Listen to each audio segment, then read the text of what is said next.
Hello अस्सलाम वालेकुम। लग तो नहीं रहा था इस हफ्ते एपिसोड होगी। इस वक्त मुझे लहूती मेले पे होना था। I am really sorry I couldn't make it. तबीयत खराब है लेकिन फिर भी आपके लिए हम लोग हाजिर हैं। Show must go on. कैसे हो जहरा? बिल्कुल ठीक है। और अपने पाकिस्तान के कलर्स पहने हुए हैं शहजाद, तो भाई चैंपियंस ट्रॉफी आ रही है। अगर कोई लोग सुन रहे हैं हमें तो कोई वीवीआईपी लिफाफे भेज दो शहजाद को चैंपियंस ट्रॉफी के मैचेस के लिए। फैन है हम भी क्रिकेट के, तो जरा ख्याल रखें हमारा भी। यार मैंने तो इतनी कोशिश की कि मैं करंट अफेयर छोड़ रहा हूँ, मुझे स्पोर्ट्स में इंटरेस्ट है। मुझे लगा कोई तो फोन कर देगा कि यार आप हमारा चैनल ज्वाइन कर लें, आप हमारे ब्रांड के लिए शो कर लें, आप हमारे उसमें। किसी ने आज तक क्रिकेट तक नहीं भेजी कि भाई तू मैच ही देख ले आकर।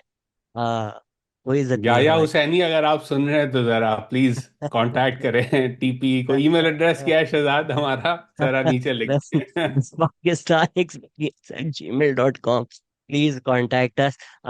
On to more serious things. हम लास्ट वीक के शो में एक्नॉलेज करना भूल गए थे, जो हमारी गलती है, कि prince Aga Khan had died. बहुत ज़्यादा उनकी सर्विस है पाकिस्तान में, तो स्पेशली उन्होंने बहुत ज़्यादा काम किया है। एनी थॉट्स उधर? नहीं, it's a loss for the community, a loss hmm. For Pakistan and the region. सिर्फ पाकिस्तान में नहीं, उनकी इंडिया में भी और बाकी ममालिक में आगा खान फाउंडेशन की बहुत कंट्रीब्यूशंस हैं। So our heart and prayers go out to him and his family. And again the president was there as well. I don't think the prime minister was there for the funeral, but the Aga Khan Foundation and the whole Ismaili community does a lot in Pakistan. So, we acknowledge that was a miss on our side. Actually काफ़ी ज़्यादा अच्छी communities हैं, smiley community भी, बोरी community भी। Even जब सैयदना आते हैं, ये लोग रोड्स भी साफ करते हैं। दे मेक श्योर के जो नॉर्मल लोग हैं उनको मसले मसाइल ना हो। मैंने तो ये भी सुना है कि अगर वो सदर में प्रोसेशन हो रहा है, उस दिन के लिए दुकानें बंद होनी है, तो उस दुकान का जो दिन का लॉस है, ये उनको वो पैसे देते हैं कि हमारी वजह से आपका लॉस होगा, आप ये हमसे पैसे ले लें। सो great communities, and our hearts go out to the families and our condolences to the entire Smiley community. All right. अगली स्टोरी पे बढ़ते हैं। That we also miss last week, so a bit late to this, but again sports का शहजाद तुम्हें भी शौक है, मुझे भी शौक है, इन पर्टिकुलर फुटबॉल का है। तो फीफा ने एक बार फिर बैन लगा दिया पाकिस्तान पे। क्या स्टोरी है ये? मैं पूरे हफ्ते बीमार था, तो मैंने फॉलो नहीं किया कि हुआ क्यों। बट हमें बताना ज़रूरी था कि जी फुटबॉल फेडरेशन जो पाकिस्तान की है वो बैन हो गई है। सालों साल जो लोग मुल्क चला रहे हैं वही हमारी स्पोर्ट्स फेडरेशन चला रहे होते हैं, वही हमारी फुटबॉल फेडरेशन चला रहे होते हैं। उनका नाम लेना थोड़ा मुश्किल है यहाँ पर। तो जिस तरह मुल्क जिन लोगों ने बर्बाद किया है, हमारे फुटबॉल के इदारे और स्पोर्ट्स के इदारे भी उन लोगों ने बर्बाद कर दिए हैं। और हमारी टीम्स जो हैं बेचारी, ठीक है, in terms of the world, our performance may not be great, but these are very dedicated, passionate footballers Pakistan में, both women's and men's teams जो हैं हमारी। And they have to suffer, क्योंकि हमारी जो मैनेजमेंट है और हमारी जो एडमिनिस्ट्रेशन है वो उसी तरह ये इदारे चलाती है जिस तरह मुल्क चलाती है। और इस पे मैं एक्नॉलेज करूंगा, हमारे दोस्त भी हैं, मुस्बत शो करते हैं, अली आफ्ताब सईद और Asad Nizami. They I watched it through their coverage last week. मुझे भी नहीं पता था इसके बारे में, और वो बड़ा इमोशनल, असद इन पर्टिकुलर थे। तो उसके बाद मैंने जो पढ़ा, this is Shahzad the third ban in the हाँ। लास्ट 8 years और सो। 2017 में पहला बैन लगता है, और ये एक ही रिलेशनशिप है इनकी। उस वक्त जो बैन लगा था वो इसलिए था क्योंकि as as people would remember, judiciary को बड़ा शौक था हर चीज़ में घुसने का। उस वक्त तो लाहौर हाई कोर्ट इस इशू में भी घुस चुकी थी कि हम जो है बताएंगे कि आप किस तरह पाकिस्तान फुटबॉल फेडरेशन चलाएंगे। तो बैन लग गया, वो बैन हटा, सस्पेंशन हटी 5 महीने बाद। और फिर जो है 4 साल पहले पीएफएफ के ऑफिशियल्स ने जो है स्टॉर्म कर दिया हेडक्वार्टर को। और उसके बाद वहाँ नए इलेक्शन होने थे, तो उसके बाद एक और बैन लगा, वो 1 साल के लिए रहा। ये वाला जो बैन है वो इसलिए है क्योंकि एक कॉन्स्टिट्यूशनल इश्यूज पे वोट होना था। और वो वोट पे जो है वो तमाम almost all of the amendments were rejected. तो फीफा ने जो स्टेटमेंट दी है वो मैं पढ़ देता हूँ, so that people know and they can read more about it. वो कहते हैं, the PFF has been suspended with immediate effect due to its failure to adopt a revision of the PFF constitution that would ensure truly fair and democratic elections, and thereby fulfill its obligations as mandated by FIFA as part of the ongoing normalization process of the PFF. The suspension will only be lifted subject to the PFF Congress approving the version of the PFF Constitution presented by FIFA and the AFC, which is the Asian Football Council. तो ये तो हाल है पाकिस्तान वो कह रही में, है जमहूरियत वैसे ही फॉर्म नहीं है। वो कह रही है जी, फॉर्म 47 फुटबॉल फेडरेशन है पाकिस्तान की। बिल्कुल मैं यही कहने वाला था कि इधर भी जो है वो फॉर्म 47, और इधर रिवर्स रेजीम चेंज बाहर से आ रहा है कि भाई फीफा कह रहा है जमहूरियत लाओ, गॉड। वरना हम तुम्हें खेलने नहीं देंगे। तो ये हाल है पाकिस्तान में स्पोर्ट्स का इस वक्त। फीफा फीफा किसी और को करप्ट फीफा मतलब फीफा कह रहा है कि यार ये करप्शन हमारे लिए भी बहुत ज्यादा है भाई। जो दुनिया का सबसे करप्ट इदारा है वो कह रहे हैं नहीं नहीं, और कुछ कॉन्गो तो को भी ख्याल इसके कर साथ, लो। पाकिस्तान और कॉन्गो दोनों के ऊपर एक्शन लिया गया है कि भाई खुदा का खौफ करें आप। तो ये हाल है स्पोर्ट्स का, फुटबॉल का पाकिस्तान के अंदर। कल वैलेंटाइंस डे था तो तीसरा लेटर लिखा गया, गोली मारू या मारू line will you my Valentine. ये लिख दिया गया है कि नहीं लिखा गया, ये बताएं। ये तीसरे लेटर की कहानी तो है क्या? लिखा जा मैं रहा है, लिखा गया है, कबूतर हवा में है, कबूतर पहुंचा नहीं है, क्या अपडेट है इसकी? मिल, मिला नहीं। आई थिंक मिला नहीं। लेटर लिख दिए, इतने में तो अब केस बन जाता है कि भाई अब तो हरेसमेंट चल रही है, तू हाँ कर या ना कर, मेरी किरण लेवल चल रहा है। अब तो दूसरा बंदा पता चल, जनरल हासिम मुनीर स्टॉकिंग का केस लगा दे इमरान खान पे कि भाई no means no. I get that men are not robots, but अगर नहीं आ रहे खत के जवाब तो छोड़ देना भाई। बिल्कुल। और वो किसी ने मुझे कहा कि इसीलिए जो है वो हर बड़ी पोजीशन पे एक उनका नीचे जो होता है क्लियरेंस ऑपरेशन होता है, जो खतूत और खिताबत को जो है वो फिल्टर करता है। तो जनरल साहब तो कह रहे हैं हमें तो मिला ही नहीं, तो मुझे लगता है व्हाट्सएप भी भेज दें अब, वो स्कैन करके तस्वीर खिंची हुई कॉपी, तो शायद उस पर नीचे डबल टिक मार्क ब्लू के साथ आ जाए कि डिलीवर्ड भी है और रेड भी हो गया। तो इस लेटर पे अभी तक अटके हुए हैं। In fact speaking of letters related to this, आज की जो वीडियो मैं देख रहा था कि जनरल मुनीर जो है वो मरीम नवाज के साथ बैठे हुए थे। आज ग्रीन पाकिस्तान इनिशिएटिव लॉन्च हो रहा था। तो वो रिवर्स स्विंग उधर भी हो गई है कि लेटर का जवाब नहीं आ रहा है, लेकिन वो मरीम नवाज के साथ बैठे हुए हैं पंजाब के अंदर। यार आई गेट के PTI thrives on media attention, और वो हेडलाइन न्यूज हर दिन बनानी होती है, तो जिस तरह कंटेंट क्रिएटर्स होते हैं ना उनकी भी डेस्परेशन हो जाती है कि भाई अगर हर दिन आपने वायरल होना है तो हर दिन आपने कुछ शोशा करना है। बट मुझे जेन्युइनली नहीं समझ में आ रही कि ये क्या अचीव करना चाह रहे हैं इन लेटर से, क्योंकि मैं तो 2 सालों से काफी कंसिस्टेंटली बोल रहा हूँ कि ये जो बयानिया है कि डील नहीं ले रहा, ये गलत है। जो डील चाहिए वो मिल नहीं रही। जिस दिन जो डील चाहिए मिल जाएगी उस दिन वो तैयार हैं, बट द आइडिया वाज कि international establishment local establishment Adiala जाके सर झुका के खड़ी हुई है कि खान साहब खुदा का वास्ता है। बट दिस लेटर्स तो मेक्स इट ऑब्वियस ना कि वो बार बार एक आदमी बोल रहा है मुझसे बात कर लो मुझसे बात कर लो। हद तक दूसरे लेटर में तो लिखा था ये क्या नॉन सीरियस एटीट्यूड है, मुझे रिप्लाई नहीं किया। ये आप क्या कर रहे हो यार? I reeks of desperation from my perspective, what's your take there?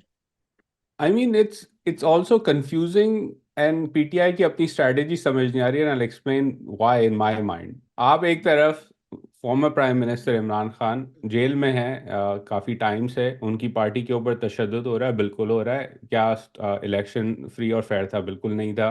क्या ये हुकूमत लेजिटिमेट है? नहीं है, फॉर्म 47 की हुकूमत है। आप लेटर लिख रहे हैं उस शख्स को, बेसिकली जिसको आप अक्यूज कर रहे हैं ये सारे प्रोसेस को ऑर्केस्ट्रेट करने के लिए, और आप उन्हें कह रहे हैं कि हमसे बात करें। क्यों? क्योंकि पाकिस्तान के अवाम फौज से दूरी इख्तियार कर चुके हैं, ये आपका आर्ग्यूमेंट है ना। और आपको ये दूरी कम करनी होगी क्योंकि पाकिस्तान को दहशतगर्दी का सामना है, और इसीलिए द ओनली वॉइस या द ओनली रिप्रेजेंटेटिव जिससे आपने बात करनी है वो है पाकिस्तान तहरीक इंसाफ। अच्छा, किसी हद तक इस कॉन्टेक्स्ट से मैं भी एग्री करता हूँ। मैंने इस पे अपने सबस्टैक में भी लिखा था कि नेगोशिएशन में पाकिस्तान आर्मी को भी ज़रूरत है इस बात पे तवज्जो देने की, पर्टिकुलरली खैबर पख्तूनख्वा की सिक्योरिटी सिचुएशन पर। लेकिन आप जिस हुकूमत को पपेट कह रहे हैं, उस पपेटियर से आप कह रहे हैं कि प्लीज़ कुछ करें इस बारे में, तो ये कंफ्यूजन मुझे समझ नहीं आती। एट द सेम टाइम जब आप ये एक ओपन करने की कोशिश कर रहे हैं, डील सीख कर रहे हैं, कॉन्वर्जेशन सीख कर रहे हैं, जैसे भी आप इसे फ्रेम कर दें, depending on which side of the aisle you sit on this topic, उसी वक्त फॉर्मर प्रेसिडेंट ऑफ पाकिस्तान, आपकी पार्टी के सीनियर रहनुमा आरिफ अलवी साहब, वो अमेरिका में हैं। अमेरिका में लेजिस्लेटर से मुलाकातें कर रहे हैं और कह रहे हैं कि यहाँ बहुत वायलेशंस हो रही हैं ह्यूमन राइट्स की। उस वक्त जब उन्हीं लेजिस्लेटर्स की तरफ से सिग्नल आ रहा है कि वो एक लॉ, एक कानून इंट्रोड्यूस कराएंगे अमेरिकी कांग्रेस में, जहां पाकिस्तानी मिलिट्री ऑफिशियल्स जो इन ह्यूमन राइट्स वायलेशंस जो कर रहे हैं ये ह्यूमन राइट वायलेशंस, उन पे बैन लगाया जाए। तो एक तरफ आपके फॉर्मर प्राइम मिनिस्टर खान साहब कह रहे हैं हमसे बात करें प्लीज, दूसरी तरफ आपके फॉर्मर प्रेसिडेंट कह रहे हैं कि इन पे बैन लगाया जाए। तो आप करना क्या चाह रहे हैं? तजाद जो है वो मुझे समझ नहीं आ रहा कि क्यों है इस पार्टी के अंदर इतना ज्यादा। मेरी राय में तो ये इसलिए है कि मुझे लगता है कि 26 नवंबर एक बहुत ज़्यादा फाइनल फाइनल कॉल जो थी, वो उनकी नज़र में काफ़ी फाइनल फाइनल थी। एंड उससे अगर ऑब्जेक्टिव्स नहीं अचीव हुए, so there is an acknowledgement I think in the party के ढाबा बोल के तो अब नहीं हम ले सकते, ना हमारी एबिलिटी है अभी फिर से ये करने की। एट द सेम टाइम अगर सारे ही कार्ड्स गिरा दें और बोलें भाई हम बिल्कुल ही हार गए, सर जो आपको चाहिए कबूल, तो भी कुछ नहीं मिलेगा। तो they still have to posture internationally and be like we still holding some cards, we can still do something against you. तो एक तरफ वो कह रहे हैं कि भाई हम तैयार हैं, और वो बिल्कुल ही तो नहीं लेट सकते ना। तो ये जो एक इंटरनेशनल प्रेशर है, वो इसीलिए मेंटेन किया जा रहा है कि पीटीआई नेगोशिएशंस में ये दिखा सके कि we are still holding some cards, we can still hurt you individually, so का please come talk to us. तो पोस्चर तो ऐसे करना है ना कि हम अभी भी पावरफुल हैं और आए हमसे बात करें, even though there is N tacit और ओफर्ट एट दिस पॉइंट एक्नॉलेजमेंट कि सर कोई और रास्ता है नहीं, बात कर लो, कुछ कर लो। बिल्कुल। और इस पे I would also echo what Muzammil said earlier this week कि अगर आपने लेटर लिखना है हम्म, तो आप लिखें आसिफ जरदारी और नवाज शरीफ को, विच आई हम्म, एग्री विद, कि अगर आपने रियली आप चाहते हैं कि पाकिस्तान में जमहूरियत आगे बढ़े, जैसी भी है, एक कॉम्पैक्ट हो पॉलिटिकल एलिट्स के अंदर, हम्म, कि हमने अपने पार्लियामान को, अपनी सियासत को गार्ड करना है, हमारे जितने भी इख्तलाफात हों, तो लेटर जो लिखना चाहिए वो नवाज शरीफ और आसिफ जरदारी को चाहिए कि let's move on from the past mistakes that we have made, starting with himself as Imran Khan. और गलतियां दूसरी तरफ भी हुई हैं, बिलखसूस पिछले 1.5-2 साल के अंदर पीपल्स पार्टी और नवाज लीग की तरफ से हुई है। जब तक वो लेटर नहीं लिखा जाता, आई don't think anyone is genuinely believing कि हम्म, ये जमहूरियत के लिए सब हो रहा है। आस्क बेसिकली वही है कि आपने उनसे डील कर दी, तो अब अगली डील हमारे साथ कर दें, हम आपको और ज़्यादा स्पेस देंगे और ज़्यादा लॉयल रहेंगे आपसे। बल्कि अगर मैं इसको एज अ क्रिटिक पढ़ूं, लेटर की जो फ्रेमिंग है, which hmm, again I don't view it like that, लेकिन अगर आप उसे पढ़ना चाहें, क्या आप कह रहे हैं कि दहशतगर्दी बढ़ गई है और पाक फौज को अवाम के साथ लाना, करीब लाना ज़रूरी है ताकि खैबर पख्तूनख्वा में दहशतगर्दी का सामना किया जाए? तो यानी कि आप कह रहे हैं कि हमसे अलाई कर लें, और उसके बाद आपने जितने भी मिलिट्री ऑपरेशंस और करने हैं और जो है वो मिलिट्री का फुटप्रिंट बढ़ाना है खैबर पख्तूनख्वा में, तो हम हाजिर हैं आपकी खिदमत करने के लिए, चाहे उसके लिए खैबर पख्तूनख्वा के अवाम के ऊपर और चेक पॉइंट्स और मिलिट्री ऑपरेशंस और जो है वो डिस्प्लेसमेंट जो है वो हमें डालनी पड़े। तो ये भी एक क्रिटिकल व्यू लेटर का लिया जा सकता है कि डील कर लें तो फिर वो भी हम कुर्बान करने के लिए तैयार हैं। ये वो पार्टी है जो टीटीपी के ऑफिस खोलना चाहती थी। बिल्कुल। इसमें मैं, लोग समझते हैं सिर्फ नाकदीन हूँ मैं, I think that's plural, but I am critic of Imran Khan, but actually मैं काफ़ी चीज़ें उनसे इंस्पायर होता हूँ। ये सारे लेटर्स जब मैंने उनके देखे तो कल मैंने अपनी एक्स को भी ईमेल कर दिया। मैं लगा यार जब ये बंदा कर सकता है इतना ट्राई, एक और ट्राई तो मेरी भी रिप्लाई आया ही नहीं, ये बताओ भाई। सामने से रिप्लाई नीचे कमेंट में प्लीज लिख दें लेटर रिसीव ही नहीं हुआ, भाई ये क्या बात कर रहा है Shahzad. Return to send. Mail address daemon not deliverable आ गया वैसे वापस, HTTP error. On a serious note देखिए, इंसानियत की बिना पर अगर किसी पे जुल्म हो रहा हो तो जुल्म के खिलाफ आवाज जरूर उठानी चाहिए। क्रिटिसिज्म असाइड, व्हाट जो गलत चीजें हो रही हैं वो हमें बहैसियत कौम मिलकर उस चीज़ की तनकीद करनी चाहिए, उस चीज़ के खिलाफ आवाज़ उठानी चाहिए। तो अभी मैं हाल ही में देख रहा था कि इमरान खान साहब के साथ काफ़ी ज्यादती हुई है। आफ्ताब इकबाल और इमरान रियाज खान ने हमें बताया है कि कई साल हो गए हैं कि इमरान खान ने तीतर नहीं खाए। तो प्लीज़ इसको सब मिलकर हमें कंडेम करना चाहिए कि खान साहब को तीतर खिलाए जाए। ओके, चलें आगे बढ़ते हैं। इससे ज़रा सुप्रीम कोर्ट और हाई कोर्ट्स के ऊपर जो हम्म। काबू करने की कोशिश की जा रही है वो और आगे बढ़ चुकी है। हम्म। इस्लामाबाद हाई कोर्ट पे नए जजेस ने ओथ लिया, उसका बॉयकॉट भी हुआ। सुप्रीम कोर्ट में भी नए जजेस ने ओथ लिया। उधर भी एक कॉन्वर्जेशन सीनियर जजेस की चल रही है। शहजाद, क्या अपडेट है इस बारे में?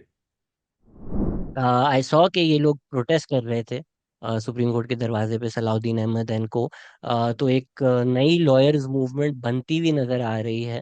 Because these are not just जो आप जिनको पीटीआई लॉयर्स कहेंगे, जो कई साल से कह रहे हैं। अब एक अक्रॉस द बोर्ड एक एक्नॉलेजमेंट है कि सुप्रीम कोर्ट और हाई कोर्ट्स में कोर्ट पैकिंग की जा रही है। हमने लास्ट वीक डिटेल में डिस्कस किया कि सिर्फ पीटीआई जजेस और वो वाला मामला नहीं है।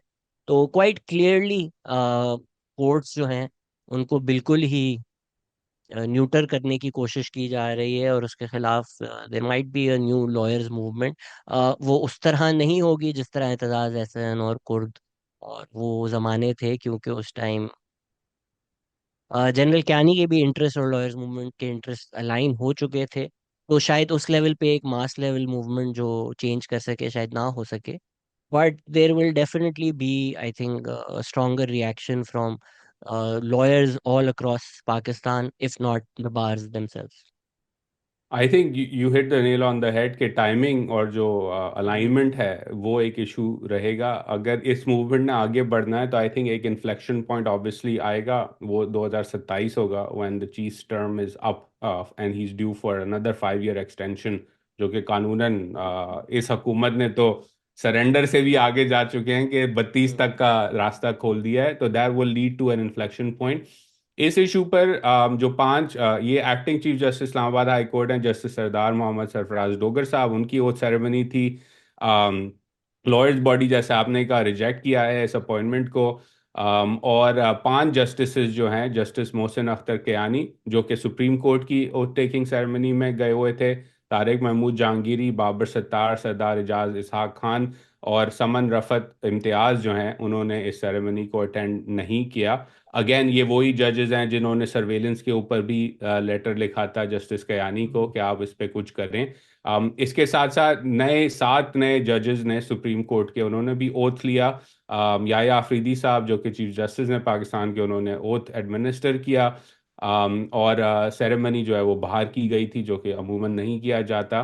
जो जजेस हैं उनका नाम है मोहम्मद हाशिम खान काकड़, मोहम्मद शफी सिद्दीकी, सलाउद्दीन पनवार, शकील अहमद, आमिर फारूक और इश्तियाक इब्राहिम। इससे जो जुड़ी हुई रिलेशनशिप, इसलिए हम तो इन दोनों चीज़ों का बात कर रहे हैं क्योंकि जस्टिस मंसूर अली शाह जो कि सीनियर जज हैं सुप्रीम कोर्ट के, उन्होंने कहा है court has bout to court put up a befitting fight and court. और उसके बारे में फिर जस्टिस राना सनाउल्लाह ने कहा कि इस पर रेफरेंस भी बनता है। तो जस्टिस शाह कह रहे हैं कि आपने अगर बनाना है तो बना लें, और हम जो है we will not accept any defeat, court अन कोर्ट, इनके ये अल्फाज हैं। तो एज यू सेड शहजाद, एक जो है उबाल जो है कोर्ट्स के अंदर, इन पर्टिकुलर इस्लामाबाद हाई कोर्ट और सुप्रीम कोर्ट में आ रहा है, but for now court packing successful हो चुकी है।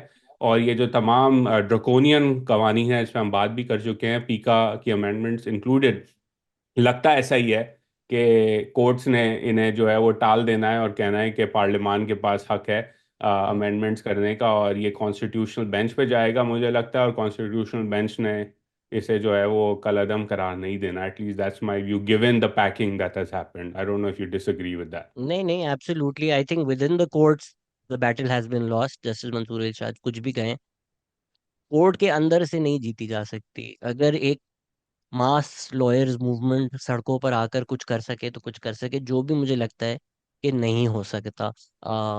पाकिस्तान की अगर आप तारीख देखें तो जो 10 साल की मरी मरी जमहूरियत आती है, उसके बाद 10 साल का मार्शल लॉ आता है। तो अगर हम आई थिंक कई डेकेड्स बाद जब इस पीरियड को देखेंगे तो हम इसी तरह देखेंगे कि 2008 से 2018 एक हमारी जमहूरियत थी, 2018 से 2027 अगर आप कह रहे हैं कि तब्दीली का साल है, तो ये इसको एक मार्शल लॉ पीरियड की तरह ही समझा जाएगा।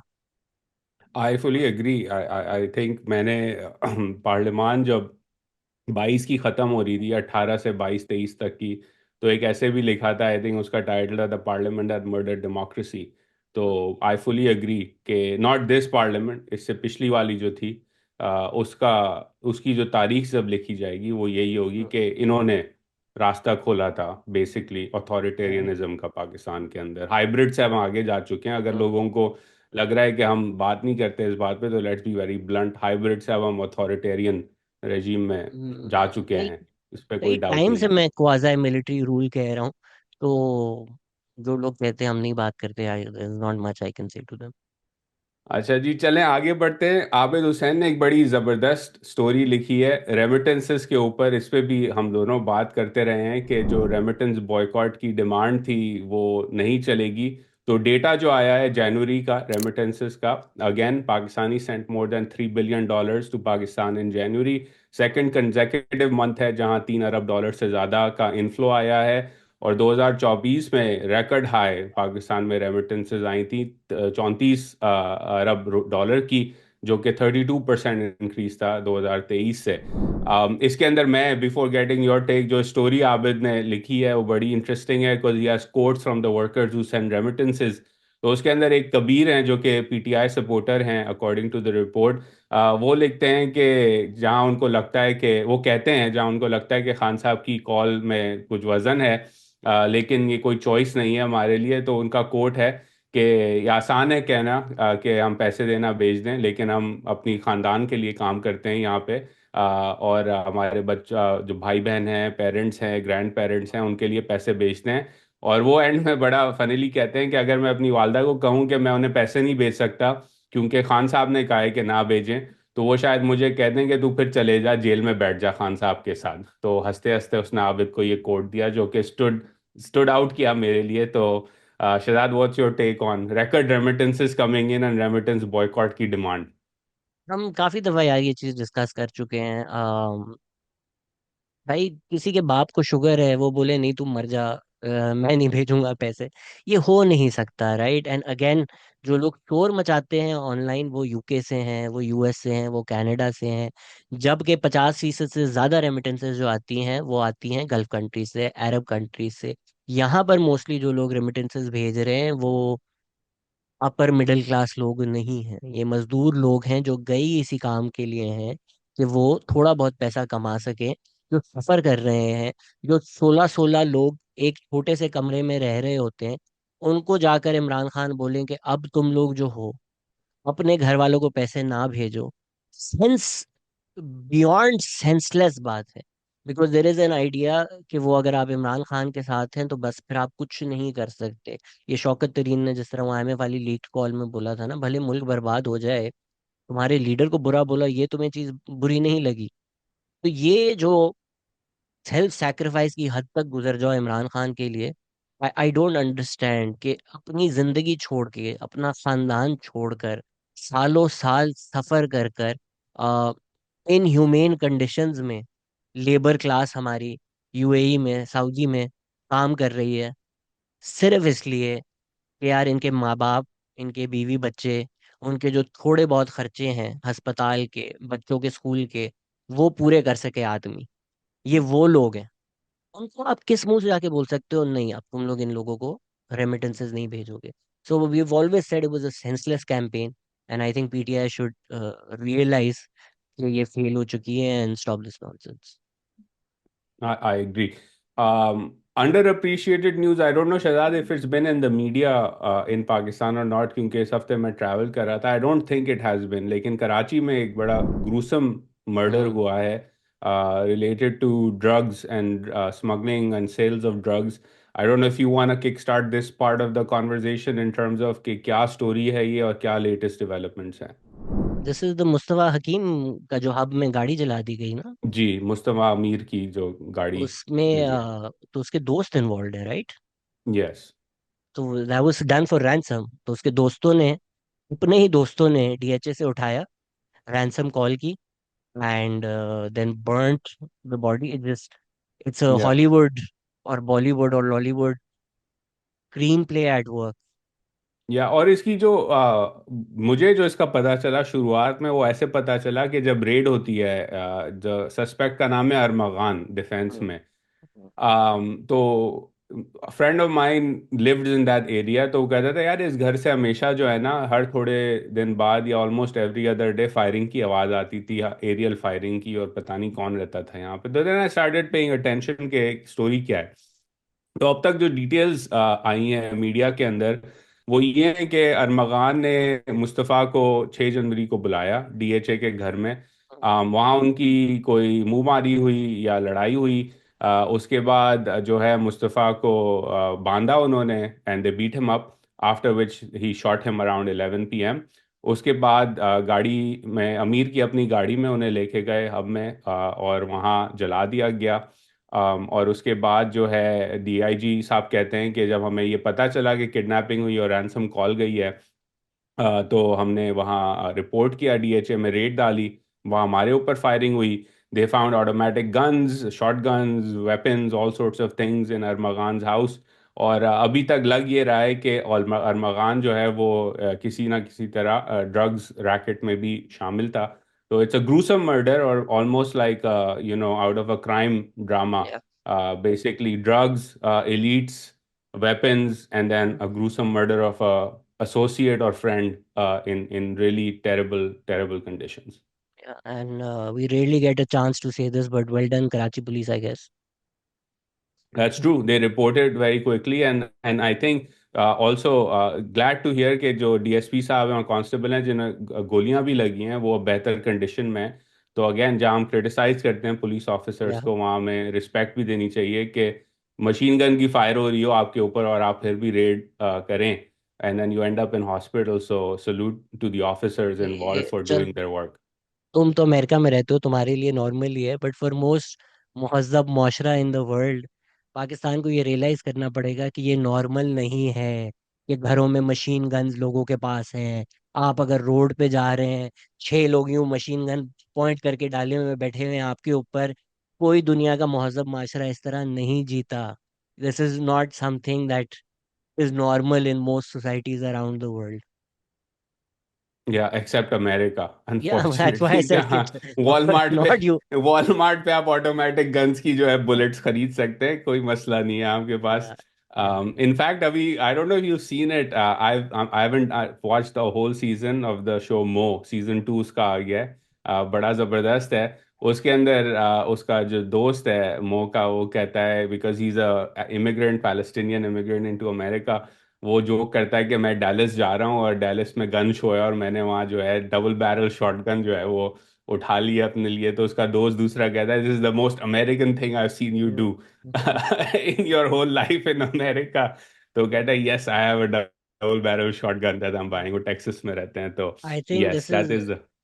आई थिंक अमेरिका को अगर गन कंट्रोल चाहिए ना, ये इस तरह होना चाहिए। सारे जो ओपन कैरी स्टेट्स हैं उसमें hundreds of black people, hundreds of Arabs open carry करना शुरू कर दें सड़कों पर। आई कानून थिंक बदल जाएगा अगली रात हाँ, को ही। हाँ, एग्जीक्यूटिव हाँ, ऑर्डर आ जाएगा कि भाई हाँ, गन कंट्रोल चाहिए। हाँ। स्पीकिंग ऑफ, चलें पाकिस्तान से आगे बढ़ते हैं। दो तीन खबरें हैं दुनिया से भी, and again people said we should organise our flow better, तो हमने कहा कि पाकिस्तान पहले कवर कर लेते हैं, उसके बाद बाहर देखते हैं। तो India prime minister Narendra Modi was in Washington this week. Donald Trump से उनकी मुलाकात हुई, इलॉन मस्क से हुई, विवेक रामास्वामी से हुई, तुलसी गैबर्ट से हुई। तो सीरीज ऑफ मीटिंग्स। जो बड़ी बड़ी चीज़ें हैं वो ये हैं कि एक खदशा था और अभी भी है, एक टैरिफ वॉर का between India and United states. Donald Trump ने प्रीव्यू भी कर दिया कि हम रेसिप्रोकल टैरिफ्स लगाएंगे तमाम ममालिक पे जो अमरीकी चीज़ों पर टैरिफ लगाते हैं, इंपोर्ट्स पर। इंडिया उसमें जो है वो शामिल है उस लिस्ट के अंदर। But despite these concerns, overall meeting Shahzad was good. जो दो बड़े टेक अवेज मेरे नज़र से गुजरे, वो ये कि अमेरिका ने कहा है कि इंडिया जो है वो F-35 जो कि state of the art fighter plane है, वो भारत खरीदेगा। इसकी बात काफ़ी सालों से चल रही है, तो ऐसा नहीं कि कल डिलीवरी हो जाएगी, टाइम लगेगा, बहुत लंबा प्रोसेस होता है। But that's a big story particularly for Pakistan, क्योंकि एक स्ट्रेटिजिक पैरिटी का इशू है related to F-35, F-16, JF-17s, Pakistan China cooperation on jet fighter development etcetera. तो दैट्स अ बिग स्टोरी। और उसके साथ जो जुड़ी हुई है वो तहव्वुर राना की एक्स्ट्रेडिशन है। Tahawwur Rana is a suspect in the Mumbai terror attacks. Lashkar Taiba से उनके जो हैं वो रिलेशंस कहे जाते हैं। केस चला था उनके ऊपर, उनको अरेस्ट किया गया था after Mumbai attacks for being a co conspirator along with David Headley in in America. Chicago में उनका अरेस्ट होता है मुंबई अटैक्स, टेरर अटैक्स के बाद। केस जब चलता है तो जूरी जो है वो उन्हें कन्विक्ट नहीं करती in being complicit for the Mumbai attacks, लेकिन डेनमार्क में एक और टेरर अटैक का प्लान था जिस पे उन्हें कन्विक्ट किया जाता है। और उसके बाद से एक एक्स्ट्रेडिशन की लड़ाई जो है वो अमरीकी कोर्ट्स में चलती है, that goes all the way to the supreme court, जिसके बाद सुप्रीम कोर्ट कहता है कि नहीं, यू कैन बी एक्स्ट्राडाइटेड। और अब अमेरिका ने कहा है कि हम एक्स्ट्राडाइट करेंगे राणा को, जो कि एक दहशतगर्द हैं, तो उनकी एक्स्ट्रेडिशन होगी। अगेन ये मुंबई का जो इशू है एक बार फिर after his extradition will be front and centre. और उसके साथ साथ दोनों ममालिक ने अग्री किया है कि वो फेयर ट्रेड एग्रीमेंट पे निगोशिएट करेंगे इस साल, जिसके बाद उनका व्यू है कि अमेरिका यूएस जो तिजारत है वो 200 अरब डॉलर के आसपास है इस वक्त, वो 500 अरब डॉलर तक हम उसको लेके जाएंगे by 2030। So all in all a positive trip. और उसके साथ साथ जो मेरा व्यू था वो ये कि लगता ऐसा है कि अमेरिका के जो ताल्लुकात हैं इंडिया के साथ, उनमें कम वॉलेटिलिटी होगी बनिस्बत अमेरिका के ताल्लुकात with its own treaty allies i e. NATO. तो वो हमें नज़र आया इस ट्रिप में भी कि there will be more progress in India US relations moving forward. I think NATO का तो future is up in the air at this point, जिस तरह ट्रम्प पॉस्चर कर रहे हैं, उनके भी प्यूटन से भी बात हुई है। इसमें जो रेसिप्रोकल टैरिफ्स की बात है वो क्लिप इज गोइंग वायरल है, ध्रुव राठी ने भी पोस्ट की। आपकी क्या राय है इस पर कि people were sort of मॉकिंग the idea कि नरेंद्र मोदी के मुंह पर बोल दिया डोनाल्ड ट्रंप ने कि भाई हम ये करेंगे, and Narendra Modi had nothing to say. I don't think it's that big of a deal, क्योंकि अगर उससे भी ज़्यादा ब्रूटल आपको क्लिप देखनी है तो आप ज़रा देख लें कि the conversation that happened in the fireside chat between Donald Trump and the king of Jordan on the ethnic cleansing of Gaza. या तो I think it's one of those things जहाँ डोनाल्ड ट्रंप काउंटर पार्ट के सामने उनको pressure में डालने की कोशिश करते हैं। And I think the right approach whether it's Narendra Modi और the king of Jordan, clips viral होती रहेंगी, उसका हम कुछ नहीं कर सकते, but on a serious analytical point कोई फायदा नहीं है सामने से, चाहे वो नरेंद्र मोदी हो, जॉर्डन के किंग हो या कोई और हो, वो मुंह मारी करें एसेंशली डोनाल्ड ट्रंप के साथ। वो आपने बात आगे बढ़ा देनी होती है, and that's just the way in which the world needs to operate with Donald Trump. So I don't think it's that big of a deal. And let's also be very honest, जहाँ इस वक्त geopolitical strategic competition है, सिर्फ ये नहीं है कि America को भारत की ज़रूरत है as a hedge against China in the Indian ocean and sort of the northern Himalayas. India को भी ज़रूरत है अमेरिका की, उसकी टेक्नोलॉजी ट्रांसफ़र की, both in the defence side and on artificial intelligence and other areas. तो ऐसा नहीं है कि भारत को ज़रूरत नहीं है और नरेंद्र मोदी जो है वो 56 इंच की छाती खोल के गए कि हम नहीं बात करते आपसे, ऐसे नहीं होता। And I think this is a mutually beneficial relationship. In fact India ने इस ट्रिप से पहले ही कुछ कंसेशंस देना शुरू कर दी थी। हार्ली डेविडसन जो एक बड़ा इशू था ट्रम्प 1.0 में टैरिफ्स का, उस पे टैक्सेस कट किए गए बजट में इंडिया के, जो कि हमने नहीं कवर किया, कवर कर लेना चाहिए था उसी वक्त, लेकिन I was waiting for this trip. उसके साथ साथ जो मेरी story of the week, funny story of the week in a way है कि भारत ने अमेरिका की बोर्बन विस्की पर 50% ड्यूटी कम कर दी है। तो अगेन जो भारत में शौकीन लोग हैं उनको सस्ते दामों जो है वो जैक डैनियल्स मिलना शुरू हो जाएगी as part of this concession. तो आवाम का भी भला हो रहा है इस ट्रेड वॉर के अंदर किसी ना किसी तरह। सुना है मैंने बर्बन बहुत अच्छी होती है, लोग कहते हैं इस तरह की बातें। इसमें एक और लोग जो चीज कह रहे हैं कि नरेंद्र मोदी नहीं करते प्रेस कॉन्फ्रेंसेस, डेकेड में नहीं की, तो जब उनको जर्नलिस्ट से सवाल पूछे जाते हैं तो हाँ, इसलिए थोड़ी सामने आ जाती है। That question about Adani, what is the story there, what was the question, and what did you think of जो वॉफल करना शुरू हो गए थे नरेंद्र मोदी इस सवाल के बाद। आई थिंक ये एक वीक पॉइंट है डोमेस्टिकली भी और इंटरनेशनली भी इन terms of the relationship with Adani and Ambani. And again in the global context ये कोई अनहोनी चीज़ नहीं है। अगर हम साउथ कोरिया देखें तो साउथ कोरियन चेबोल्स और साउथ कोरियन पॉलिटिशियंस का बहुत करीबी ताल्लुक रहा है। अमेरिका में अगर हम इस वक्त देखें तो बिग टेक और अमेरिकी रिपब्लिकन पार्टी का ताल्लुक काफ़ी गहरा हो चुका है इस वक्त। तो I think that's the weak point for Modi के अडानी को जो कंसेशंस मिली, चाहे वो हाइफा पोर्ट हो, चाहे वो श्रीलंका और बांग्लादेश की डील्स हों, वो जो एक्सेस है वो है क्योंकि Adani also cut his teeth in Gujarat जब चीफ मिनिस्टर नरेंद्र मोदी गुजरात चलाया करते थे। तो it's a tough point for him to talk about and engage on, क्योंकि there is no winning in that argument like के आप बेनिफिट्स आपकी हुकूमत में हो। इनफैक्ट इसी हफ्ते एक और स्टोरी आई है जहां पुशबैक दिया जा रहा है इंडियन मिलिट्री की तरफ से कि आपने कंसेशंस दी अडानी को डेजर्ट के अंदर सोलर पैनल्स लगाने के पाकिस्तान बॉर्डर के बिल्कुल करीब। और हम्म। ये इंडिया की नेशनल सिक्योरिटी को रिस्क क्रिएट करता है। रिस्क कैसे क्रिएट करता है कि अगर आप इतने फॉरवर्ड जोन में डेवलपमेंट कर रहे हैं तो फिर अगर जंग हो जाए खुदा ना खास्ता तो आपने प्रोटेक्ट करना होगा उन एसेट्स को। अगर आपने माइन फील्ड्स लगानी है, बफर जोन क्रिएट करना है, तो all of this thing will be at risk. जो कि एक इकोनॉमिक डेवलपमेंट हो रही है वो रिस्क पे आ जाएगी। और इसेंशली आप एक टारगेट दे रहे हैं पाकिस्तान को हिट करने का ऑन की infrastructure, solar panels for electricity in cities in Rajasthan और गुजरात। तो वो भी स्टोरी अब आ चुकी है कि उन्होंने एग्जेम्पशंस दी जो कि अमूमन नहीं दी जाती किसी भी कंपनी को इतनी डेवलपमेंट बॉर्डर के करीब करने की। तो again this story will continue. और डोमेस्टिकली एक वीक पॉइंट है क्योंकि कांग्रेस ने इसे एक इशू बनाया है इलेक्शंस में भी, और बार बार राहुल गांधी इसे पार्लियामान में भी उठाते रहते हैं। क्या ये डिलीवर करता है कांग्रेस की स्ट्रैटेजी के लिए? नहीं, बिल्कुल नहीं, क्योंकि अभी आप देख लें स्टेट इलेक्शंस के रिजल्ट्स, दिल्ली के अंदर 27 साल बाद बीजेपी जीती है। तो आई don't think it is that big of an issue in terms of politics जहां उनको इलेक्टोरल शिकस्त का सामना हो इस इशू के ऊपर। I am glad you mention that. Last week किसी ने कमेंट किया था कि क्योंकि बीजेपी जीती है इसलिए आपने लोकल इलेक्शंस की बात नहीं की।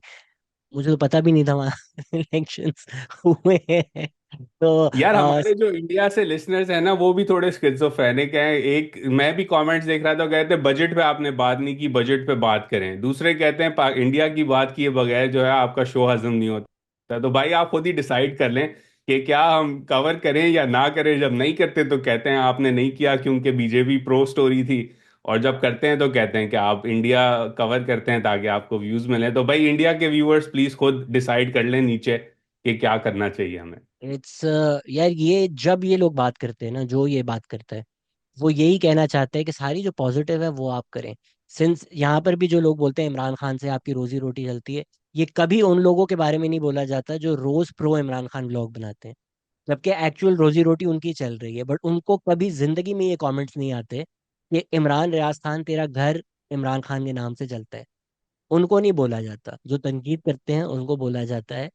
Since you already mentioned king of Jordan ने जो किया, तो हम अपनी फाइनल स्टोरी पर आ जाते हैं। मुझे तो काफी कैपिचुलेशन लगी थी, not just in terms of मुंह मारी करना डोनाल्ड ट्रंप के सामने बैठकर, लेकिन आप गाजा को एनेक्स करने का की बात कर रहे हैं।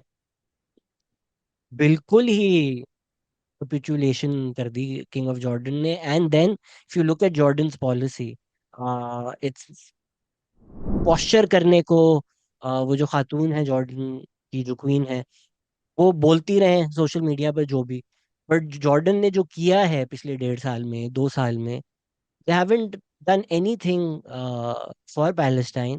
They haven't done anything that would anger America. In fact, जब ईरान की भी मिसाइल्स आई थी, Jordan was working with Israel and America against that plan. तो दिस पॉइंट अरब तो बिल्कुल ही एग्जिस्ट ही नहीं करता। There is no Arab resistance. Shahzad, इसका जो अनफॉर्चुनेट रियलिटी है इस इशू की वो ये है कि जो दो बड़े ममालिक हैं इस इशू के अंदर next to the West Bank and Gaza and Palestine and Israel, वो हैं इजिप्ट और Jordan. Both of them, let's be very honest, उनकी एक पेमेंट अगर इमदाद की रुक दी जाए ना अमेरिका या यूरोपियन यूनियन की तरफ से, तो मुल्क कोलैप्स कर जाएगा। ठीक है, इजिप्ट की अगर आईएमएफ सपोर्ट लाइन खींच ली जाए तो इजिप्ट सीसी की हुकूमत जो है वो तबाह और बर्बाद हो जाएगी। जॉर्डन का भी सेम इशू है, अमरीकी इमदाद अगर रोक दी जाए वेदर इट्स मिलिट्री और नॉन मिलिट्री, तो हालात बड़े ख़राब हो जाएंगे। और यही इशू है अरब वर्ल्ड का, इन पर्टिकुलर इन दो तीन ममालिक का। शाम के अंदर तो सिविल वॉर के बाद अभी रीडेवलपमेंट बहुत होनी है, और उनकी नई हुकूमत ने तो पहले ही आते के साथ ही कह दिया था, अल शरा ने, कि हमें अंदरूनी इश्यूज पे फोकस करना है, इसराइल तो बाद में। And this he said as the Israelis were destroying Syrian infrastructure, military assets, and encroaching upon Syrian sovereign territory। और उनका नया सदर कह रहा था कि अभी तो हम इस बारे में कुछ नहीं कर सकते। तो ये वीकनेस बड़ी रियल है। और मैं, मेरे एक दो दोस्त हैं जॉर्डन के, उनसे बात हो रही थी इस हफ्ते, तो ही ऑल्सो अग्रीड कि बेसिकली होगा ये कि पहले वो लेवरेज लहराई जाएगी कि आपको हम इतनी इमदाद देते हैं और आप you get on with this plan, और ऑफर एन ऑल्टरनेटिव। और ऑल्टरनेटिव भी क्या होगा? ऑल्टरनेटिव ऐसे प्ले आउट करेगा कि मिस्र जो कि ऑलरेडी काम कर रहा है इस पे, वो एक प्लान देगा रीडेवलपमेंट का, और उस पर कहेगा हमें और इमदाद दे दें। तो वो और इमदाद लेके जो है वो डील हो जाएगी इस इशू के ऊपर। To be very blunt and very honest on this topic, already जो यूएई है उसने सिग्नल दे दिया है कि डोनाल्ड ट्रंप के अलावा ऑल्टरनेटिव कोई प्लान है नहीं। अब देखते हैं सऊदी अरब में जो मीटिंग्स होंगी उससे कोई प्लान निकलता है या नहीं निकलता। बट अल्टीमेटली 4 से 5 अरब डॉलर, मैक्सिमम 10 अरब डॉलर मिल मिला के जॉर्डन इजिप्ट को अगर दिए जाएं तो वो खामोशी से साइन ऑफ कर देंगे on that plan.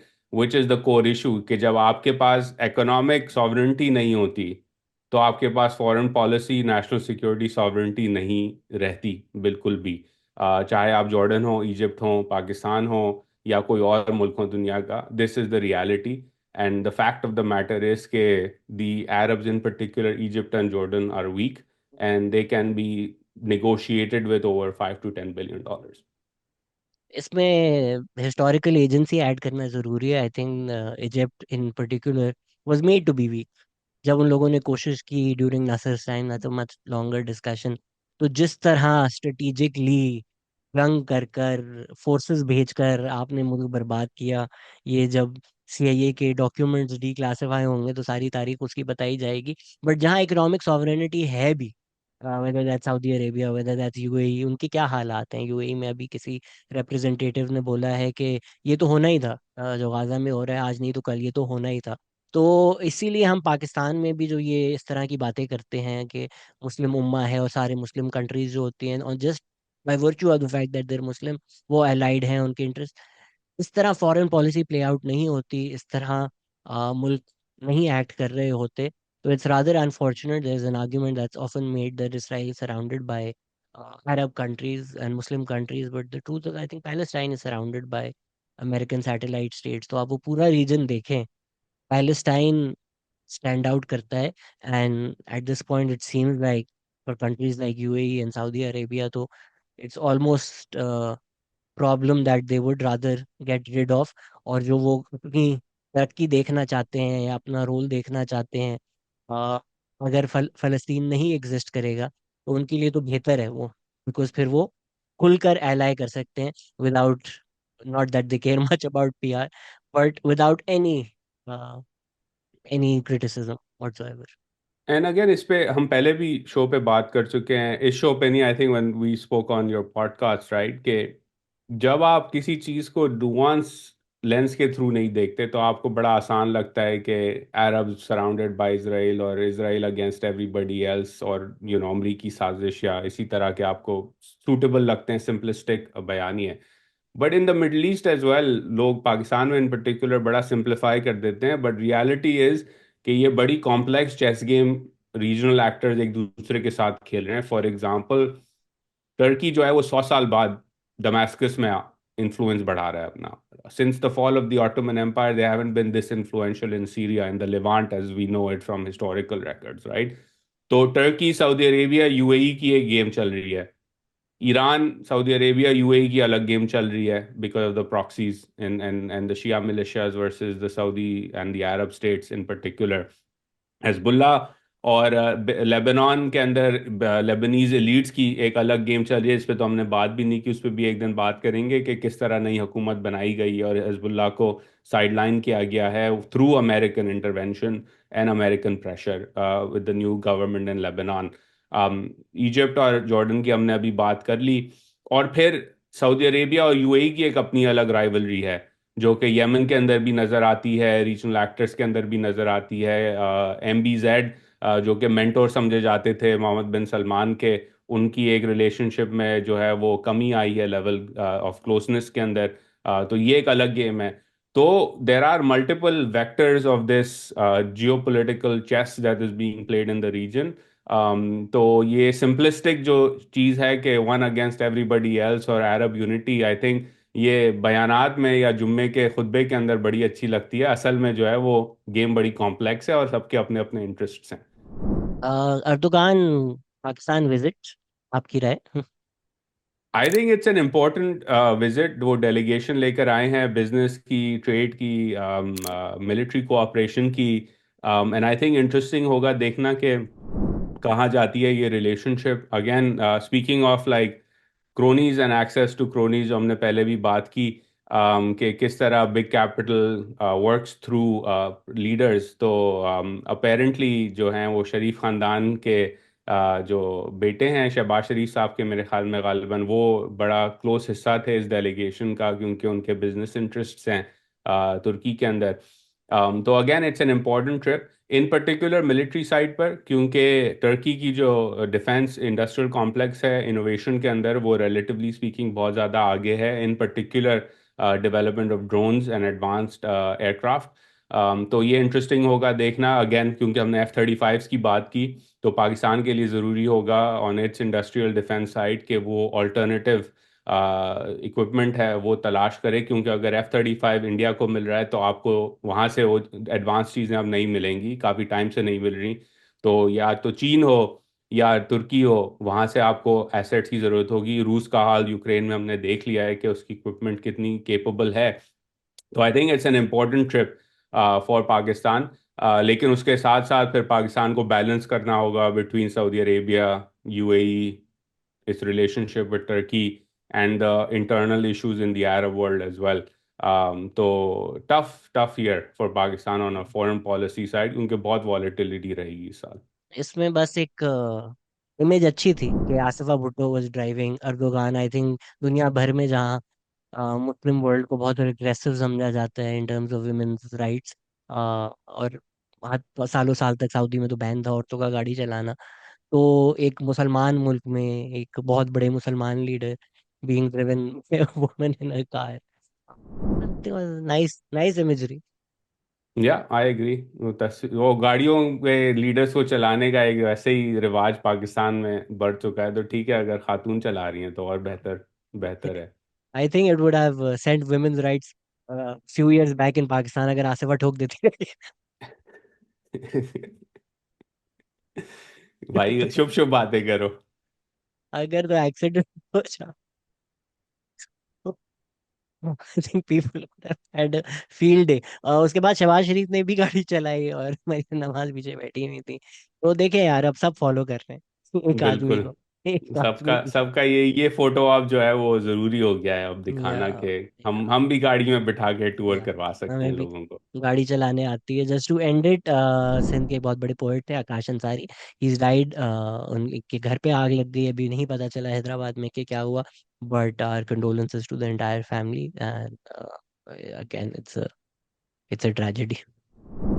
It is a tragedy, and I think again artist की वैसे ही पाकिस्तान में कम हम्म। कदर की जाती है, तो it was important for us to raise this story, and hopefully it's nothing sinister. ये भी पाकिस्तान में बड़ा होता है ना कि आर्टिस्ट को सिनिस्टर अटैक्स के अंदर भी मार दिया जाता है, तो वन होप्स के hmm. Still a tragedy that it's a fire and he passed away, but it would be much more concerning for culture and arts in Pakistan that there was something hmm. sinister behind this. So one hopes that that investigation concludes और swiftly. Information आए तो then maybe we can comment on it, but अगर sinister ना भी हो, negligent भी हो, पाकिस्तान में जिस तरह की फायर सेफ्टी है, जिस तरह के प्रोटोकॉल्स हैं, जिस तरह का रिएक्शन टाइम है, फायर फाइटर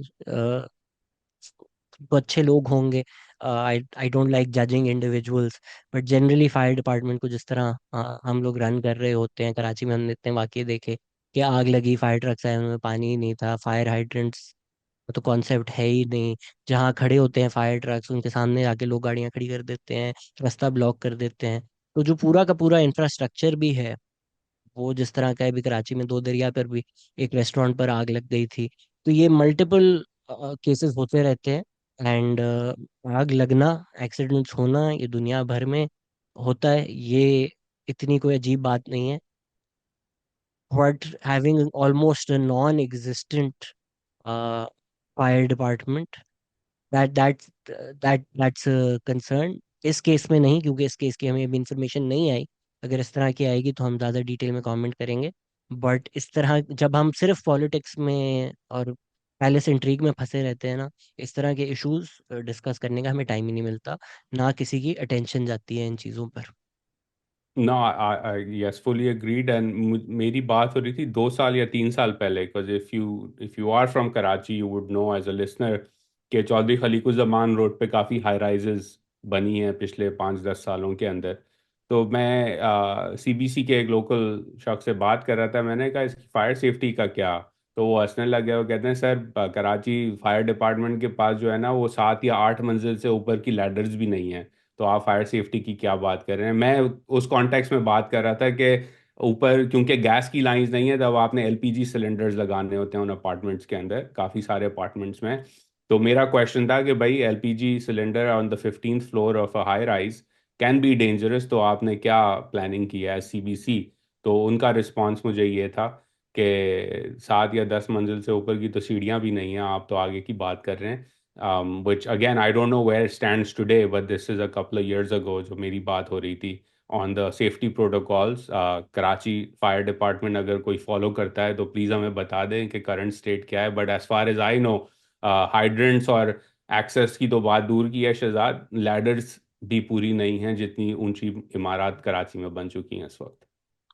मैं एक्चुअली काफ़ी इम्प्रेस हुआ हूँ ये सुनकर के, 7 से 8 फ्लोर हमारे पास है, सो वेल डन। वो कवर हो जाते हैं। नहीं, मैं मुझे नहीं लगता था कि 7 से 8 फ्लोर भी हमारे पास तो।